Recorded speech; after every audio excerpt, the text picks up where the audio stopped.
وقال النبي صلى الله عليه وسلم إذا سرتك حسنتك وساءتك سيئتك فأنت مؤمن، أو كما قال النبي صلى الله عليه وسلم۔ معزز سامعین، قابل احترام بزرگوں، نوجوان دوستوں، بچوں اور محترم ماؤں اور بہنوں، قرآن مجید کے اندر اللہ تبارک و تعالی نے یہ فرمایا ہے: یا ایھا الذین آمنوا اتقوا اللہ حق تقاتہ، اے ایمان والوں اور ایمان والیوں، اللہ تبارک و تعالی سے ڈرو جیسا کہ اس سے ڈرنے کا حق ہے۔ اتقوا اللہ، اللہ سے ڈرو، تقوی اختیار کرو، پرہیزگار بنو۔ ولا تموتن الا وانتم مسلمون، اور ہرگز تمہیں موت نہ آئے مگر اس حال میں کہ تم حالت اسلام پر رہو، مسلمان ہونے کی حال میں ہی تمہیں موت آنا چاہیے، اس بات کا دھیان رکھو۔ یہ آیت قرآن مجید کی بڑی مشہور ہے، بہت بنیادی ہے۔ دو باتوں کی طرف خاص طور سے ہدایت کی گئی ہے۔ نمبر ایک، متقی بنو، پرہیزگار بنو، اور نمبر دو کہ ایمان اور اسلام کے اوپر ہی تمہاری موت آئے۔ بس یہی دو باتیں مختصراً عرض کرنا ہے۔ ہم سب لوگ ایمان والے ہیں اور اسلام پر عمل کرنے والے ہیں، یہ اللہ تبارک و تعالیٰ کا بڑا احسان ہے اور ہم لوگوں کے لیے بڑی سعادت کی بات ہے۔ مگر یہ بات پیش نظر رہنا چاہیے کہ ایمان کو اور اسلام کو چند عبادتوں میں منحصر سمجھ لینا یہ غلط بات ہے، یہ صحیح نہیں ہے، اور چند اعمال ظاہرہ پر اکتفا کر لینا، چند عبادتوں کو کافی سمجھ لینا، یہ ہم لوگوں کی بھول ہے۔ عام طور سے یہ بیماری پائی جاتی ہے کہ چند اعمال کرنے والا اپنے آپ کو کامل مومن سمجھنے لگتا ہے اور پورا مسلمان سمجھنے لگتا ہے، پھر اس کو اس بات کا خیال نہیں آتا کہ دل میں کہیں نفاق تو نہیں۔ اللہ تبارک و تعالیٰ کے یہاں ہمارے اعمال مقبول ہیں یا غیر مقبول ہیں، اور اسلام پر جتنا عمل کرنے کا حکم دیا گیا ہے ہم اتنا عمل کرتے ہیں یا نہیں، ہماری پوری زندگی ایمان اور اسلام کے موافق اور مطابق گزر رہی ہے یا نہیں، پھر ان چیزوں پر بہت سے لوگ دھیان نہیں دیتے۔ جبکہ اللہ تبارک و تعالیٰ نے یہ ارشاد فرمایا ہے: یا ایھا الذین آمنوا ادخلوا فی السلم کافہ، اے ایمان والوں، اسلام کے اندر پورے داخل ہو جاؤ۔ آپ جانتے ہیں یہ آیت کس وقت نازل ہوئی؟ یہ آیت اس وقت نازل ہوئی جب ایک صحابی نے اپنے من سے کچھ چیزیں اپنے آپ کے لیے منع کر لیا تھا، اپنے قیاس سے کہ ہم یہ کام نہیں کریں گے، اپنے من سے منع کیا، اللہ تبارک و تعالیٰ کی طرف سے ممانعت آ گئی کہ آپ ایسا نہیں کر سکتے۔ جس طریقے سے ان صحابی نے اپنے آپ سے کچھ چیزیں روکیں اور اللہ نے منع کر دیا، اسی طریقے سے ہم لوگوں کو یہ بھی حق نہیں ہے کہ اللہ اور اس کے رسول کے احکام آ جانے کے بعد اپنے من سے نیکی سمجھتے ہوئے، دین سمجھتے ہوئے کوئی کام کریں، اس کی بھی ہرگز ہرگز اجازت نہیں ہے۔ نبی پاک صلی اللہ علیہ وسلم نے ارشاد فرمایا، من احدث فی امرنا ھذا فہو رد۔ بخاری شریف کی روایت ہے کہ ہمارے اس دین میں، ہمارے ان معاملات کے اندر اگر کسی نے اپنی جانب سے کچھ بڑھایا تو وہ اللہ تبارک و تعالیٰ کے یہاں مردود نہیں ہوگا۔ اس کا مفہوم یہ نکلا کہ اسلام ایک ایسا قانون ہے جو پورا بنا بنایا ہمیں پیش کر دیا گیا ہے، اسی کے دائرے کے اندر رہ کر ہم کو عمل کرنا ہے۔ اب دائرے میں رہنے کا مفہوم یہ ہے کہ جتنے احکامات ہیں سب پر عمل کرنا ہے۔ یہ نہ ہو کہ بعض پر تو عمل کیا اور بعض پر عمل نہیں کیا، اس میں منمانی کر لیا، یہ نہیں چلے گا۔ اسی طریقے سے جتنے احکامات ہیں بس انہی پر عمل کرنا ہے۔ یہ نہیں چلے گا کہ اپنے من سے بھی بہت سی چیزیں ہم نے نیکی سمجھ کر ایجاد کر لی اور صاحب یہ کہ اسی پر ہم نے اپنا رسم و رواج بنا لیا۔ یہ ساری چیزیں یہ اسلام کی روح کے خلاف ہیں، اللہ اور اس کے رسول کی تعلیمات کے خلاف ہیں۔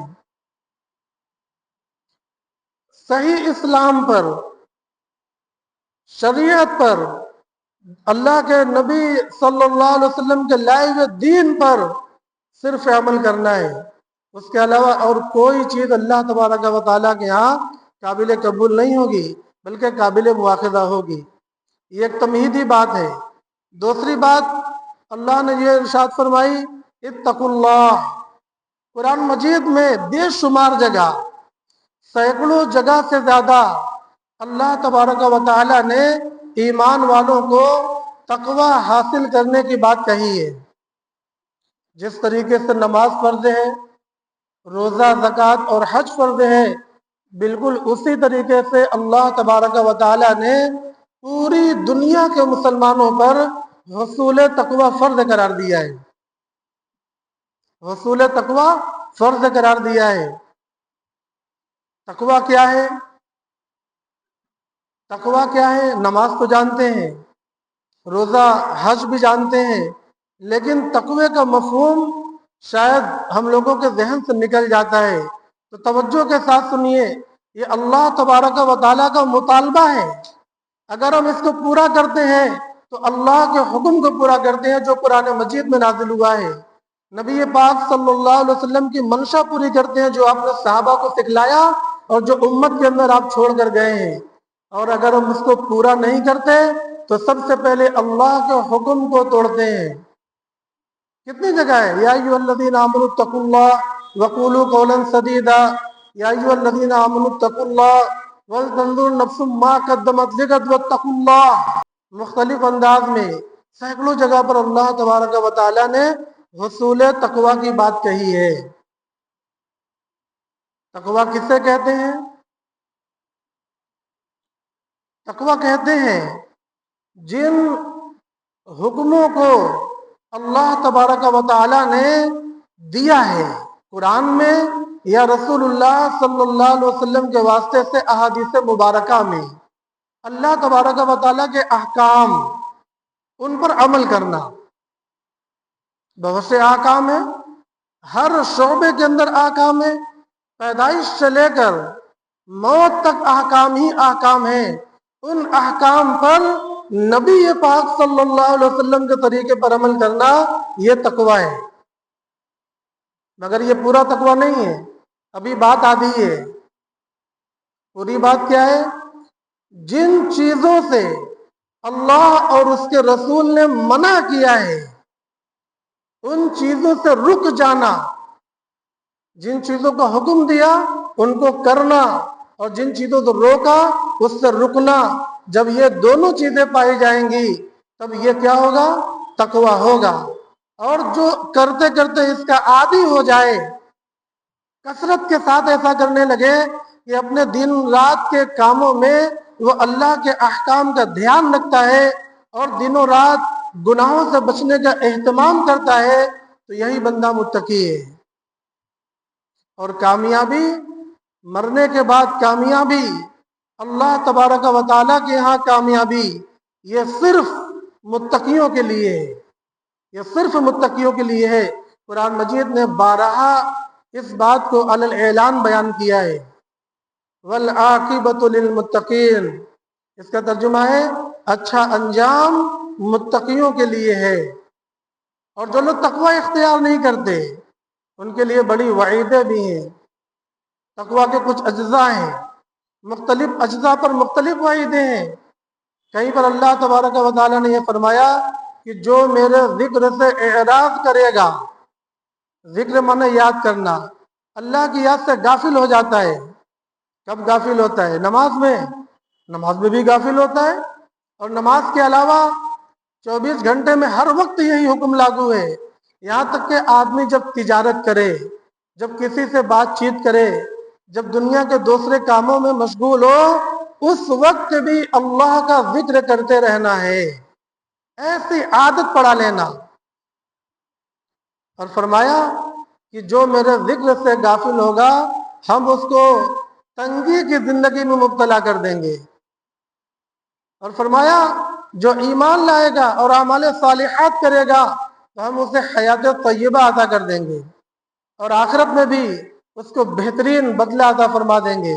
محترم بھائیوں اور دوستوں، قرآن مجید کا ذرا مطالعہ کریے، تلاوت کے ساتھ ساتھ ذرا اس کے ترجموں کو دیکھیے، اس کے مختصر تفسیروں کو دیکھیے۔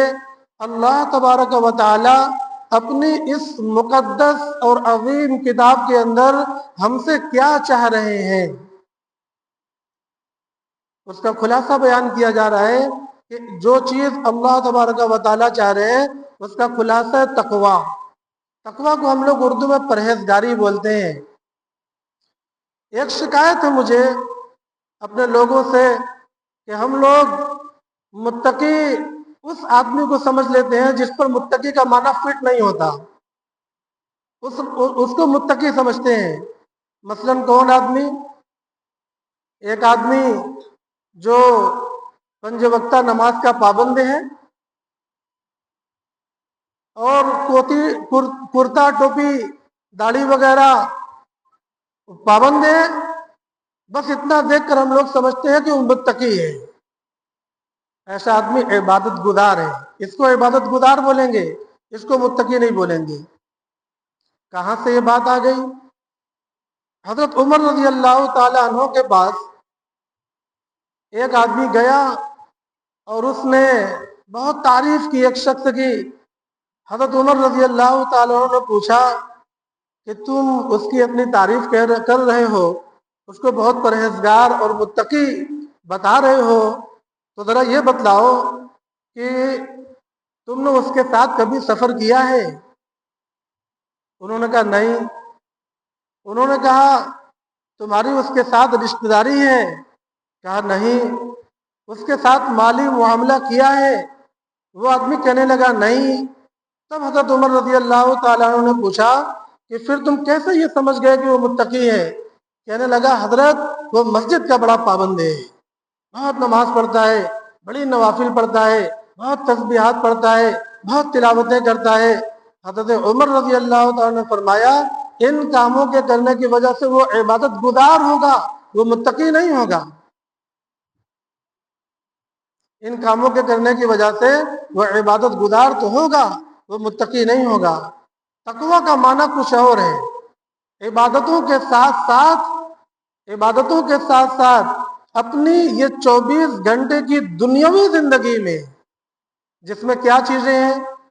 نہانا، کپڑے پہننا، کھانا اور اپنے پریوار کے ساتھ رہنا، رشتہ دار، اہل محلہ، اس کے بعد تجارت میں جانا اور جن کی جو تجارت ہے اس کو برتنا، لوگوں کے ساتھ معاملات، پھر سیاست میں کچھ حصہ لینا، سماج کی خدمت میں حصہ لینا۔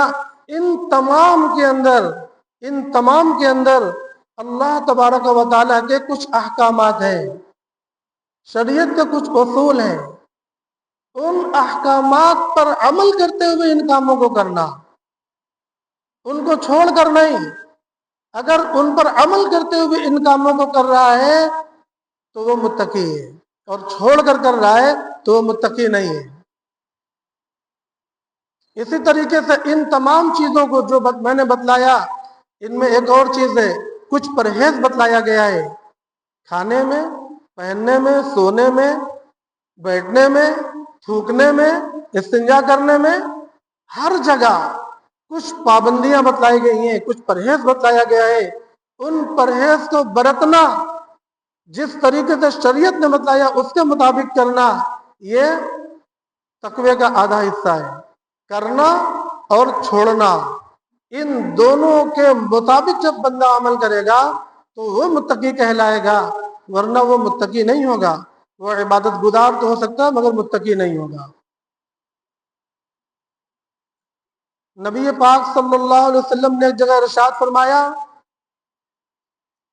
ایک صحابی نے پوچھا کہ یا رسول اللہ ایمان کیا ہے؟ ایمان کیا ہے؟ فرمایا اذا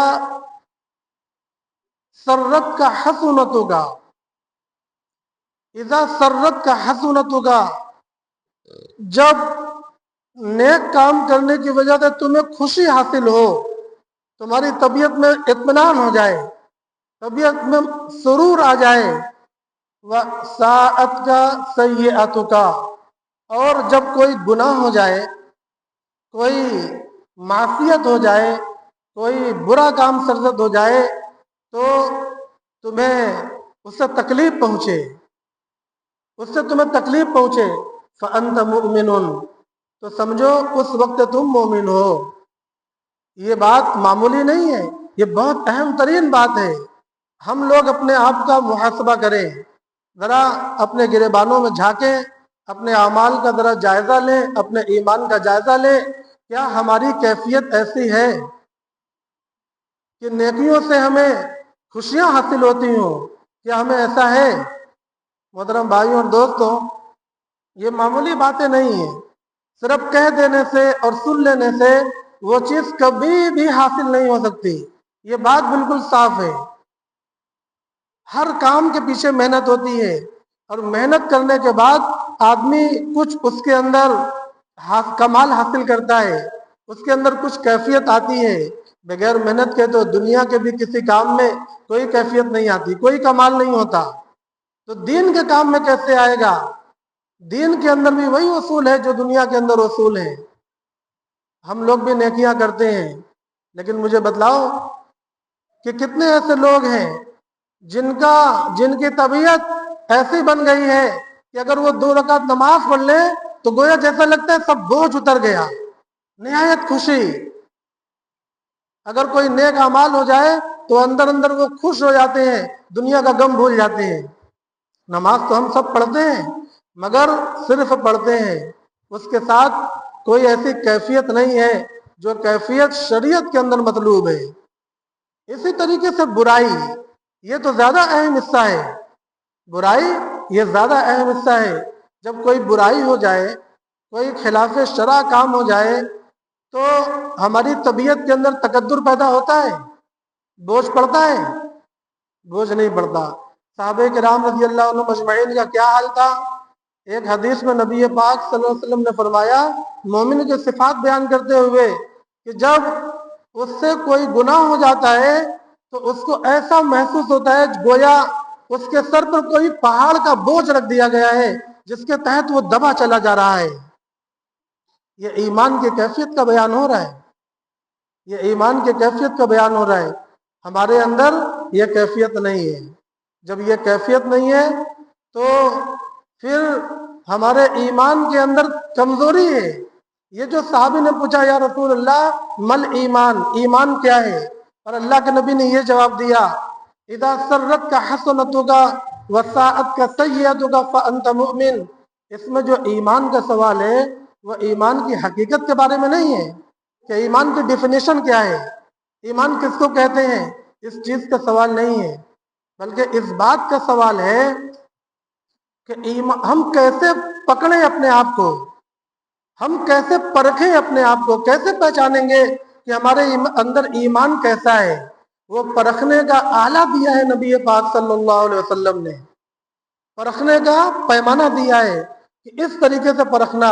جب دیکھنا کہ نیکیاں کر کے تمہیں خوشی حاصل ہو اور برائیاں کر کے تمہیں رنج و غم حاصل ہو تو سمجھنا کہ تم یہ مومن ہو۔ اچھا، اگر آدمی مومن نہ ہو تو کیا ہوگا؟ کبھی اس پر غور کیا؟ کبھی خدشہ ہوا کہ اگر ہم حالت ایمان میں نہیں ہے تو پھر کس حال میں ہے؟ حالت ایمان کے بعد حالت کفر ہی نہیں ہے، حالت ایمان کے بعد حالت شرک ہی نہیں ہے، بلکہ کچھ بیچ کے حالات بھی ہیں۔ دیکھیے صحابہ کرام رضی اللہ تعالیٰ عنہ مجمعین کے حالات کیا تھے۔ حضرت حنظلہ رضی اللہ تعالیٰ عنہ کا واقعہ بہت مشہور ہے کہ آپ ایک دن گلی میں نکلے اور کہتے ہوئے جا رہے تھے نافق حنظلہ، نافق حنظلہ، حنظلہ تو منافق ہو گیا، حنظلہ منافق ہو گیا۔ حضرت ابو بکر صدیق رضی اللہ تعالیٰ عنہ اپنے گھر سے باہر نکلے اور سنا کہ حنظلہ اس طرح کہہ رہے ہیں۔ کہنے لگے حنظلہ کیا بات ہے؟ کہنے لگے کہ جب نبی پاک صلی اللہ علیہ وسلم کی مجلس میں جاتا ہوں تو میرے دل کی کیفیت ایسی رہتی ہے گویا جنت، جہنم اور اللہ کا دیدار سب کچھ حاضر ہے۔ دل پورے طریقے سے دین اور اللہ کی محبت، اللہ کے ذکر کی طرف لگا رہتا ہے، مگر جب میں اپنے گھر جاتا ہوں تو دل کی کیفیت بدل جاتی ہے۔ دنیا کے خیال، دنیا کی مشغولیتیں اور مصروفیتیں دل سے یاد نکل جاتی ہے۔ مجھے ایسا لگتا ہے کہ شاید میں منافق ہوں، میرے دل میں ایمان نہیں ہے۔ اتنی بات سے وہ ڈرنے لگے۔ ابو بکر صدیق رضی اللہ تعالیٰ عنہ نے کہا کہ حنظلہ یہی کیفیت تو میری بھی ہے، کہیں ایسا تو نہیں کہ میں بھی منافق ہوں؟ چنانچہ وہ دونوں لوگ جناب آقا محمد رسول اللہ صلی اللہ علیہ وسلم کی خدمت میں گئے اور اپنا مسئلہ پیش کیا کہ یا رسول اللہ، ہم لوگوں کو اپنے آپ پر نفاق کا خوف ہے۔ نبی پاک صلی اللہ علیہ وسلم نے ان کو تسلی دی، فرمایا کہ جو تمہیں یہ ڈر لگ رہا ہے کہ کہیں ہم منافق تو نہیں، اس کی وجہ سے یہ پتہ چل رہا ہے کہ تم لوگ مومن ہو، مسلمان ہو۔ ہم لوگوں کو کبھی خیال نہیں گزرتا، ہم میں سے سب اپنے آپ کو ترم خان بنتے ہیں، سب سے بڑے مسلمان اور سب سے بڑے پرہیزگار۔ محترم بھائی اور دوستوں، یہ شیطان کا دھوکہ ہے۔ ہم لوگ کمیوں اور قصوروں کا مجموعہ ہیں، ہمارے تمام اعمال صالحات بھی نہایت داغدار ہیں، بہت عیبدار ہیں۔ اللہ تبارک و تعالیٰ کی شان کے آگے وہ نہایت گندا اور پراگندہ ہے۔ اللہ تبارک و تعالیٰ کی شان بڑی پاک اور بڑی عالی ہے۔ صحابہ کرام رضی اللہ تعالیٰ عنہ مجمعین کی صفات بیان کی گئی کہ راتوں میں ان کے پہلو ان کے بستر سے جدا ہو جاتے تھے اور وہ اپنے اللہ کے سامنے کھڑے ہو کر نماز میں مشغول ہو جاتے تھے اور رات بھر عبادت کرتے۔ سحر کا وقت ہو جاتا اور جب سحر کا وقت ہو جاتا تو پھر وہ اپنی عبادت پر اتراتے نہیں تھے کہ ہم نے بہت نماز پڑھ لیا، بہت قرآن پڑھ لیا اور ہم نے بہت محنت کر لیا، بلکہ اللہ تبارک و تعالیٰ کے سامنے التجا کرنے لگتے تھے، رونے اور گڑگڑانے لگتے تھے، اے اللہ جیسی تیری عبادت کا حق تھا ہم ویسا نہیں کر سکے۔ ہماری عبادتیں منتشر، ہمارے خیالات پراگندہ، ہم تو ایک رکوع ایک سجدہ بھی ڈھنگ سے نہیں کر پاتے۔ ہر رکن کے اندر، ہر عمل کے اندر دل، دماغ، خیالات ادھر ادھر ہمارے رہتے ہیں۔ یہ عبادتوں کے حال ہیں۔ عبادتوں کے علاوہ جو پوری زندگی ہے، جو پورا دن ہے، جس کے بارے میں اللہ نے فرمایا وَمَا خَلَقْتُ الْجِنَّ وَالْإِنسَ إِلَّا لِيَعْبُدُونَ، اے لوگوں، اے انسانوں اور اے جناتوں، ہم نے تمہیں کمانے کے لیے پیدا نہیں کیا۔ اللہ نے کمانے کے لیے پیدا نہیں کیا۔ وَمَا مِن دَابَّةٍ فِي الْأَرْضِ إِلَّا عَلَى اللَّهِ رِزْقُهَا، اللہ نے بیان فرمایا ہے کہ دنیا میں جتنی چیزیں بھی ہم نے پیدا کی ہیں ان کا رزق میرے ذمہ ہے، ہم تم سے رزق کا سوال نہیں کرتے، یہ اللہ نے فرمایا ہے۔ اللہ نے ہمیں کمانے کے لیے ہرگز پیدا نہیں کیا۔ کمانا یہ مقصود نہیں ہے، ہاں بقا کے لیے ضروری بھی ہے، لیکن یہ منزل نہیں ہے، یہ مقصود نہیں ہے، یہ مطلوب نہیں ہے۔ مطلوب کیا ہے؟ اللہ نے فرمایا لیعبدون، تاکہ میرے بندے بن کر رہو۔ تمہارے اندر عبدیت آنی چاہیے، بندگی آنی چاہیے، ہر آن اور ہر لمحہ بندگی آنی چاہیے۔ ایک اور صحابی کا واقعہ ہے، وہ ایک صحابہ کی خدمت میں گئے اور کہنے لگے کہ مجھے اپنے بات پر اس بات کا ڈر ہے کہ کہیں میں منافق تو نہیں ہو گیا، انی اخشی علیہ ان اکون منافقا، مجھے اپنے آپ پر منافق ہونے کا خوف ہو رہا ہے۔ تو ان صحابی نے ان سے پوچھا کہ یہ بتلاؤ، اتصلی اذا خلوت، کیا جب تم خلوت میں جاتے ہو تو نماز پڑھتے ہو؟ فرمایا ہاں نماز تو پڑھتے ہیں۔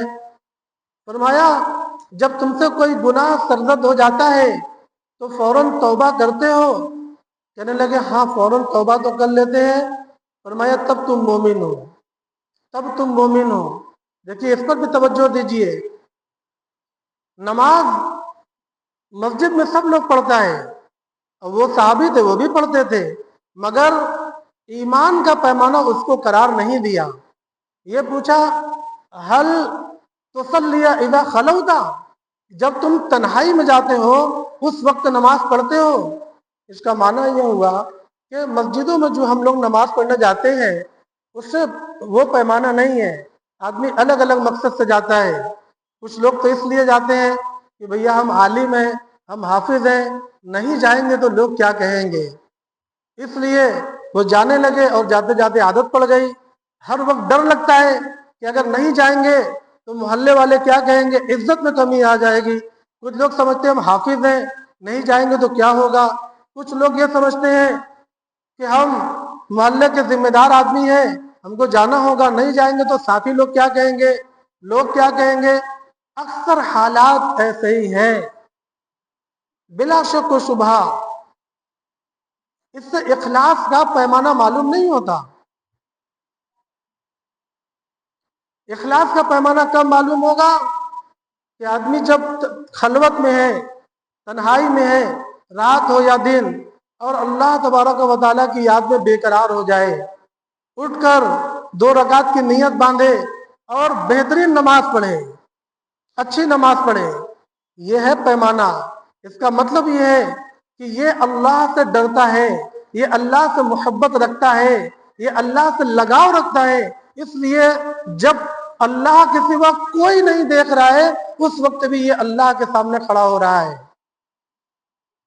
اسی طریقے سے کوئی غلطی ہو جائے لوگوں کے سامنے، ہر آدمی کہتا ہے ارے میاں غلطی ہو گئی، اللہ ہمیں معاف کرے، ہم اللہ سے توبہ کرتے ہیں، لیکن تنہائی میں غلطی ہو اور تنہائی میں اللہ سے معافی مانگے، یہ مومن خالص کا حصہ ہے، یہ مومن خالص کا حصہ ہے، یہ سب کا کام نہیں ہے۔ اور یہ بالکل واضح بات ہے، روز روشن کی طرح، بالکل سورج کی طرح بالکل روشن بات ہے کہ ہم سب بھلے مومن ہیں، مگر یہ صفات جو وہ صحابہ سے ہم کو مل رہی ہیں، جو نبی پاک صلی اللہ علیہ وسلم نے سکھائی ہیں، ہم لوگوں کے اندر نہیں پائی جاتی۔ مثلاً یہی بات کہ جب تنہائی ہو تو آدمی اللہ کی یاد میں لگے۔ آج کس میں لگتے ہیں؟ موبائلوں میں، ہوٹلوں میں، بیٹھکوں میں، یا کچھ نہیں تو لا یعنی کاموں میں جو کہ ایمان کے خلاف ہے، اللہ کے نبی نے منع کیا ہے۔ اور مرد تو مرد، عورتوں کے اندر بھی یہ وبال آ چکا ہے، موبائل ان کے ہاتھوں میں بھی ہے، وہ بھی فضولیات میں ہے۔ محترم بھائیوں اور دوستوں، ان گناہوں کو نبی پاک صلی اللہ علیہ وسلم نے مہلکات فرمایا ہے۔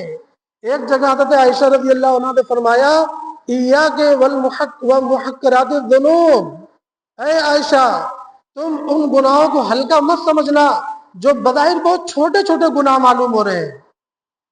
ہمارے سماج میں، ہماری زندگی میں کچھ گناہ بڑے معمولی معلوم ہوتے ہیں کہ چلو اس میں کیا حرج ہے، یہ کوئی بہت بڑا گناہ تو نہیں ہے، کر لیں کوئی حرج نہیں ہے۔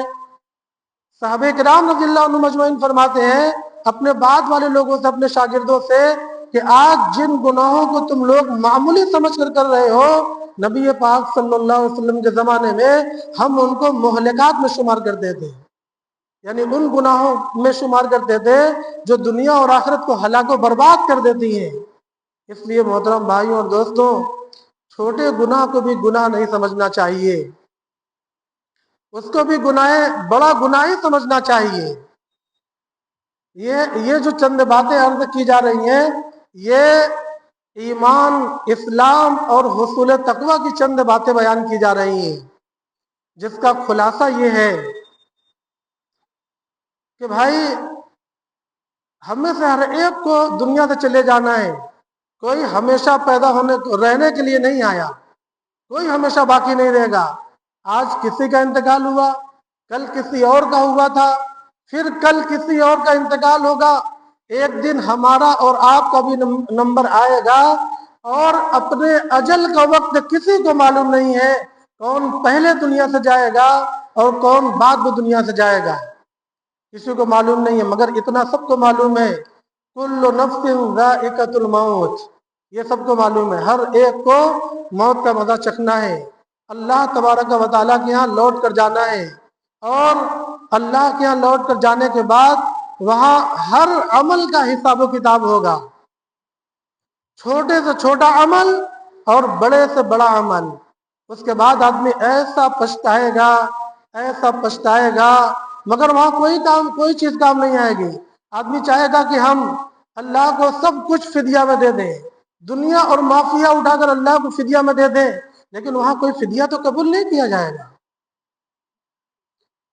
وہاں جیسے یہاں ہے، روزے کا فدیہ دے دیا، نماز کا فدیہ دے دیا، کوئی گناہ ہے اس پر اللہ نے کفارہ بنایا ہے، وہ کفارہ ادا کر دیا، قسم ٹوٹ گئی کفارہ دے دیا. اور بہت سے ہیں، حج کے اندر جنایات ہو گئی، جنایت بھر دیا، کفارہ ادا کر دیا، گناہ مٹ جاتے ہیں. لیکن وہاں ایسا کچھ بھی نہیں ہوگا. اللہ نے ایک جگہ کہا کہ اگر تم آخرت میں مجھے کفارہ فدیہ دے بھی دو گے تو بھی وہ نہیں مانا جائے گا، کیونکہ فدیہ اپنے مال کا دیتے، دنیا اور دنیا کی تمام چیزیں تو میری ہیں، میری ہی چیز مجھے دے دو گے، یعنی ممکن ہی نہیں ہے فدیہ دے دینا. وہاں پر ہر چھوٹے بڑے اعمال کا حساب ہوگا. ووضع الکتاب، نامہ اعمال رکھا جائے گا. فَتَرَى الْمُجْرِمُونَ، مجرم دیکھیں گے، مشفقون مما فیہ، اور دیکھیں گے اس میں کیا ہے، ڈریں گے. وَيَقُولُونَ يَا وَيْلَتَنَا مَا لِهَذَا الْكِتَابِ لَا يُغَادِرُ صَغِيرَةً وَلَا كَبِيرَةً إِلَّا أَحْصَاهَا وَوَجَدُوا مَا عَمِلُوا حَاضِرًا وَلَا يَظْلِمُ رَبُّكَ أَحَدًا. وہ دیکھیں گے، ڈریں گے اور کہیں گے ہائے ہائے، اس کتاب کو کیا ہو گیا ہے، کوئی چھوٹے سے چھوٹا عمل اور کوئی بڑے سے بڑا عمل ایسا نہیں ہے جو درج ہونے سے اس میں رہ گیا ہو. تمام چیزیں اس کے اندر درج کر دی گئی ہیں. اور اللہ تبارک و تعالی ایسا عدل و انصاف کریں گے کہ کسی پر کوئی ظلم زیادتی نہیں ہوگی. جو کیے ہوئے گناہ ہوں گے انہی کا بدلہ دیا جائے گا، نہ کردہ گناہوں کا بدلہ نہیں دیا جائے گا. اس لیے خلاصہ کلام اب یہ ہوا کہ بھائیوں، ہم سب لوگ مرنے کے لیے آئے ہیں، اور وہ ابد الآباد کی زندگی ہے، ہمیشہ ہمیش کی.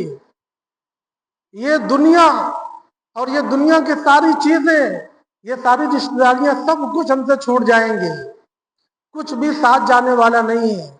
بہت جائیں گے کچھ لوگ ہمارے ساتھ قبر تک چلے جائیں گے، اس کے بعد تو کچھ بھی جانے والا نہیں ہے سوائے نیک اعمال کے، ایمان کے، سوائے ایمان کے، سوائے نیک اعمال کے. اس لیے جیسے ہم یہاں پر اپنی دنیا بناتے ہیں، اپنا بدن بناتے ہیں، اپنا کپڑا بناتے ہیں، اپنا سب کچھ بناتے ہیں، اس سے کہیں زیادہ ضروری ہے اپنے ایمان کو بنانا، اپنے ایمان کو بنانا. اور اتنا ہی ضروری ہے اپنے نیک اعمال، اعمال صالحات کو بنانا. یہ بنانے سے بنیں گے. ابھی صرف سن لیجئے، میں بھی صرف بول کر جا رہا ہوں، مگر یہ بات ذہن میں رکھیے، نہ میرے بولنے سے مجھے اور نہ آپ کے سننے سے آپ کو کوئی اصلاح نہیں ہوگی. جب تک کہ ہمت کر کے اعمال پر کھڑے نہیں ہوں گے اور اس کو انجام نہیں دیں گے، تب تک کچھ ہونے والا نہیں ہے. تو دو چیزیں آ گئیں، ایمان اور اعمال صالحات. اور نمبر 3 تقوی. ہر شعبے میں جن چیزوں کا اللہ اور رسول نے حکم دیا اسی طریقے سے اس کو پورا کرنا، اور اس کے خلاف کرنے سے سخت پرہیز کرنا. چاہے کوئی بھی معاملہ ہو، میت کا ہو، خوشی کا ہو، غمی کا ہو، تجارت کا ہو، ادھار کا ہو، نقد کا ہو، معاشرت کا ہو، مباشرت کا ہو، کوئی بھی مسئلہ ہو، سخت پرہیز کرنا اور اللہ کے حکم کے مطابق کام کرنا، یہ تین ہوا۔ اور چوتھی چیز، ہر عمل کے لیے، ہر عمل کے ساتھ خلوص اور للہیت کا دھیان رکھنا کہ ہم جو بھی عمل کریں وہ خالص اللہ کے لیے ہو، اس میں کوئی دوستی غرض شامل نہ ہو۔ اگر اخلاص نہیں ہوگا تو ایمان ہونے کے باوجود اور عمل صالح ہونے کے باوجود بھی وہ غیر مقبول ہوگا۔ مخلصین لہ الدین، یہ اللہ تبارک و تعالی نے فرمایا ہے، جب تک خالص نہیں ہوگا اللہ تبارک و تعالی کو ذرا سے بھی شرکت پسند نہیں ہے۔ اگر دل میں دنیا کی محبت ہے، ذرا توجہ کے ساتھ سنیے گا، اگر دل میں اللہ کے سوا کسی کی بھی کچھ محبت ہے، اللہ تبارک و تعالیٰ کی محبت اس میں داخل نہیں ہو سکتی۔ اللہ کو شرکت غیر بالکل پسند نہیں ہے۔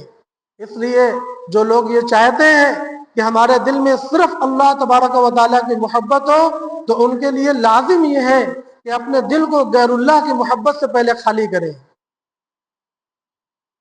دنیا اور دنیا کی چیزوں میں پڑھ کر ہم یہ سمجھتے ہیں کہ ہم بازی مار لے جائیں گے۔ محترم بھائیوں اور دوستوں، اچھے نہیں مار لے گئے، ہم اور آپ کی کیا حیثیت ہے؟ ذرا نیند سے بیدار ہو، ذرا جاگیں۔ ہم جس طرح اعمال کر رہے ہیں ہم دھوکہ کھا رہے ہیں، ہم ذرا اپنے آپ کو بدلنے کی کوشش کریں، ذرا غور و فکر کریں۔ یہ خلوص کی دولت یہ بڑی مشقت کے بعد حاصل ہوتی ہے۔ دیکھیے صحابہ کیسا ڈر رہے تھے، ہر صحابی اپنے اوپر نفاق کا خطرہ محسوس کر رہا ہے، ہم کبھی خطرہ محسوس نہیں کرتے، یہ ہماری کمی ہے۔ تو یہ خلوص، ہر عمل کے اندر اخلاص ہونا شرط ہے، وضو سے لے کر پیدائش سے لے کر موت تک۔ اور اگر خلوص نہیں ہوگا تو میں نے بتلایا کہ عمل مقبول نہیں ہوگا۔ یہ ہماری نماز، حج اور دیگر تمام عبادتیں ہم لوگ دیکھتے رہتے ہیں، بہت سی چیزیں ایسی سمجھ میں آتی ہیں کہ لوگ کرتے چلے جا رہے ہیں، اس میں ہم بھی شامل ہیں، مگر وہ خلوص اور للہیت کے منافی ہے۔ یہاں تک کہ صرف نماز ہی نہیں، صرف روزہ اور حج اور زکوٰۃ ہی نہیں، ہم جب کھانا کھائیں، کپڑا پہنیں، کسی کے ساتھ کوئی معاملہ کریں، اس کے اندر بھی خلوص اور للہیت کا مطالبہ کیا گیا ہے۔ یہ بس چند مثالیں ہیں۔ مثلا ہم لوگ کھانا کھاتے ہیں، ہم لوگ کیوں کھاتے ہیں؟ بہت اچھا لگے گا، بہت لذت، یا تو صحت بنے گی، یا صحت مقصد ہے، لذت مقصد ہے، اپنے من کو پورا کرنا مقصد ہے۔ محترم بھائیوں اور دوستوں، یہ مقصد غلط ہے۔ لذت تو اس میں اللہ نے ڈالی ہے، وہ تو مل کر رہے گی، کہیں جانے والی نہیں ہے، مگر کھانے کا مقصد صرف اللہ تبارک و تعالیٰ کی رضا اور اس کے حکموں کو پورا کرنا ہونا چاہیے۔ اللہ نے کیا فرمایا؟ کُلُوا واشربوا ہنیئا بما کنتم تعملون، کھاؤ اور پیو، اللہ کا یہ حکم ہے، اللہ کا یہ حکم ہے، اس لیے ہم کھاتے ہیں، اس لیے ہم پیتے ہیں۔ کیا ہم اس طرح کھاتے ہیں؟ ذرا اپنے حالات پر غور کریں، ذرا اپنے اعمال کا جائزہ لیں۔ ہم لوگ جائزہ لینے کے لیے بیٹھے ہیں، کیونکہ زندگی بہت جلد گزر جائے گی، اور ایسا وقت آ جائے گا جب لوگ کہیں گے کہ صاحب ان کا انتقال ہو گیا، پھر عمل نہیں کر پائیں گے۔ ہم لوگ اس طرح کبھی نہیں کھاتے پیتے جس طرح اللہ نے قرآن میں فرمایا ہے۔ کھانا اس مقصد سے ہونا چاہیے کہ ہم کھائیں گے تو جو طاقت ہوگی اس کے ذریعے اللہ کی عبادت کریں گے۔ کھڑے ہونے کی طاقت رہے گی تو کھڑے ہوں گے، نماز پڑھیں گے، تلاوت کی طاقت ہوگی تب تو تلاوت کریں گے، کسی کو مدد کرنے کی طاقت ہوگی تب تو مدد کریں گے۔ تو ہمارے کھانے پینے کا مقصد یہ چیزیں ہونی چاہیے، کھانے میں بھی پینے میں بھی۔ اسی طرح کپڑا، زیورات، عورتیں خاص طور سے اس شدید ترین مہلک بیماری کے اندر مبتلا ہیں۔ کپڑا ہم لوگ کس لیے پہنتے ہیں؟ محترم بھائیوں اور دوستوں، بہت افسوس کی بات ہے، ہم میں سے اکثر لوگ کا حال یہ ہے کہ کپڑا اس لیے پہنتے ہیں تاکہ مجھے اچھا لگے، ہمیں اچھا لگے، یا اس لیے پہنتے ہیں کہ سامنے والے کو اچھا لگے۔ کبھی اس لیے نہیں پہنتے کہ اللہ کو اچھا لگے، کبھی اس لیے نہیں پہنتے کہ اللہ کو اچھا لگے۔ سب میں یا تو اپنے آپ کو ہم لوگ راضی کرتے ہیں یا سامنے والے کو راضی کرتے ہیں۔ اللہ کی رضا کہاں ہے؟ اللہ کو راضی کرنے کی نیت کہاں ہے؟ کپڑا پہننے میں بھی اللہ کو راضی کرنے کی نیت ہونا چاہیے، ہر بار۔ اسی لیے دعا بتلائی گئی ہے، جب کپڑا پہنے اس کی دعا پڑھے۔ دعا پڑھنے سے کیا ہوگا؟ آپ کو اللہ کی یاد کا استحضار ہو جائے گا، فوراً دماغ میں بات آ جائے گی کہ اللہ کے لیے پہننا ہے۔ عورتیں اس بیماری میں شدید ترین مبتلا ہیں، وہ پہنتی ہیں دوسروں کو دکھانے کے لیے۔ اللہ تبارک و تعالی ہر اس عمل پر جو دوسروں کے دکھانے کے لیے کیا گیا ہو شدید ترین پکڑ فرمانے والے ہیں، چاہے وہ کھانا ہو، پینا ہو، پہننا ہو، اڑنا ہو، بچھونا ہو، شادی ہو، دعوتیں ہو، تقریبات ہو، کچھ بھی ہو، اگر وہ چاہے دنیا کا کام ہو اور چاہے دین کا کام ہو، اگر وہ دوسروں کے دکھانے کے لیے کیا گیا ہوگا تو وہ قابل مواخذہ ہے۔ اللہ تبارک و تعالیٰ کو ریا، سمعہ، نام و نمود، نمائش، ان چیزوں سے اللہ کو سخت نفرت ہے۔ اب ذرا ہماری عورتیں غور کریں، تمام بچیاں غور کریں کہ وہ کپڑا کس مقصد سے پہنتی ہیں، کس نیت سے پہنتی ہیں۔ کبھی اللہ کو راضی کرنے کے لیے پہنا، کبھی اس نیت سے پہنا کہ اللہ تبارک و تعالیٰ نے کپڑا پہننے کا حکم دیا ہے، بدن چھپانے کا حکم دیا ہے، ستر پوشی فرض ہے۔ کبھی اس چیز کا دھیان دیا؟ نہیں دھیان دیتی ہیں۔ اسی طرح گہنے اور اپنا آپ کو بننا سنورنا، ان چیزوں کے اندر احکامات ہیں، ان احکام کے مقصد کے لیے اگر کر رہی ہے تو وہ اللہ کے ہاں قبول بھی کیا جائے گا اور ثواب بھی دیا جائے گا، اور اگر ان کا مقصد وہ نہیں ہے تو وہ اللہ کے ہاں رد بھی کیا جائے گا اور گناہ بھی لکھا جائے گا۔ اور یہ بات یاد رکھیں کہ تمام اعمال میں اللہ کے حکموں کو پورا کرنا ہے۔ میت کو نہلانے میں بڑی لاپرواہی ہوتی ہے، بہت شدید لاپرواہی ہوتی ہے۔ میت کو نہلانے میں پہلے اس کو وضو کرانا ہے، سب سے پہلے تو استنجا کرانا ہے، پھر اس کو وضو کرانا ہے، پھر اس کو غسل دینا ہے، پھر اس کو کفن دینا ہے، پھر اس کو دفن کرنا ہے۔ ایک شدید ترین گناہ کیا ہوتا ہے؟ بھئی یہ سمجھیے کہ جس طریقے سے زندہ رہنے پر کسی کی شرمگاہ دیکھنا جائز نہیں ہے، حلال نہیں ہے، حرام ہے، سخت گناہ ہے، بالکل یہی حال مردوں کا بھی ہے۔ وہ بھلے انتقال کر گیا لیکن اس کی سطر کو دیکھنا یا اس کی سطر کو بغیر کسی کپڑے وغیرہ کے آڑ سے ٹچ کرنا، چھو لینا، یہ قطعاً حلال نہیں ہے، یہ سخت حرام ہے، گناہ کبیرہ ہے۔ اب بڑی لاپرواہی ہوتی ہے، نہلانے والے آتے ہیں اور صاحب کوئی حجاب نہیں کرتے، استنجا خانوں کو ہاتھوں سے چھوتے ہیں اور بے پرد کر دیتے ہیں، لوگوں کی نگاہیں پڑ جاتی ہیں۔ یہ شدید ترین گناہ ہے جو اس وقت کیا جا رہا ہے۔ شاید عورتوں میں بھی یہی معاملہ کیا جاتا ہے، مردوں میں تو بہت ہے۔ یہ بات ضمناً یہاں پر آ گئی، اس لیے ایک حرام کام سے بچانے کے لیے میں یہ بات عرض کر رہا ہوں کہ ان کو نہلانے میں بھی شریعت کے پورے طریقے کو اختیار کرنا یہ ہمارے اوپر لازم اور ضروری ہے، یہ شریعت کا حکم ہے، اس کو کسی قیمت پر ہم چھوڑ نہیں سکتے۔ اگر ہم نے چھوڑا تو سخت گنہگار ہوں گے، قیامت کے دن ہم کو حساب دینا ہوگا۔ اسی طرح ہر جگہ پر حکام ہے، لوگ کفنانے کے بعد باہر گلی میں جنازہ نکال دیتے ہیں اور اس کی رونمائی کرتے ہیں، چہرہ دکھلاتے ہیں، شریعت کے اندر منع ہے۔